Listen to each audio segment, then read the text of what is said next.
Is it me, or are there more holdouts than in recent years that we got going on here? If we go back to the mandatory mini camps, there was an outbreak of holdouts of veterans that I don't think we've seen in any other year.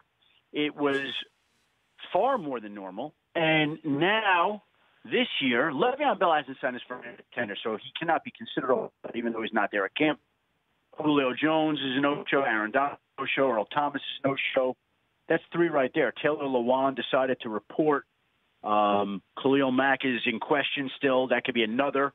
And I think it's just a continuation, a carryover from what we saw in mandatory mini camps where these players, look, Aaron Donald, I believe he's in the fifth-year option right now. Khalil Mack is in the fifth-year option. Earl Thomas is in the last year of the deal. Julio Jones, different category, 3 years left on the deal. Different circumstances surrounding everybody. But, again, unrest amongst the players.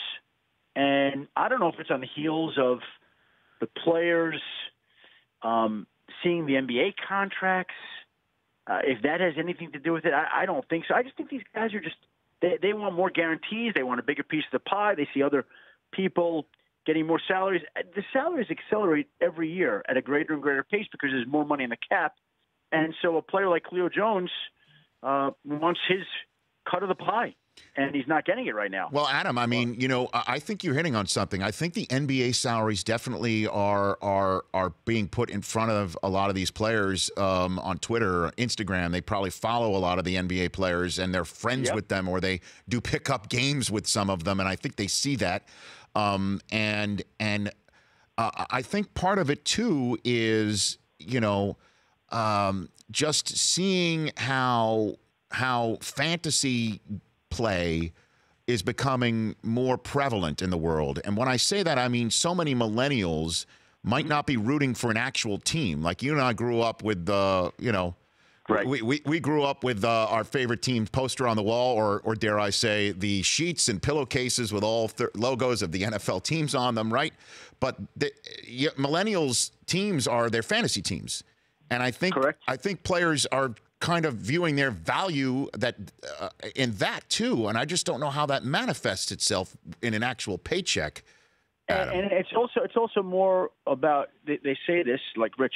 I'm older. I'm 51 now, but the younger generation, more of a me generation, right? So it's all about taking care of themselves, as they should. They should take care of themselves. I don't say that as criticism. Football players should get every penny they can when they get it, but I believe I can look. I think there definitely were more training camp, mini camp holdouts than ever before, and I think it only stands to reason that there'd be more training camp holdouts than ever before. And there are some flaws with the system that need to be addressed. That fifth-year option for contracts is horrendous. It costs players a lot of money, and I think that some of these things have to be addressed in the next round of CBA talks, and I think will be addressed at some point in those CBA, but it's for right now, the players have to deal with that. And there's a lot of money to go around, but they want to make sure they get their pot or their portion. And if they don't, they're not reporting, as we see. The Rich Eisen Show, weekdays at noon Eastern on Audience.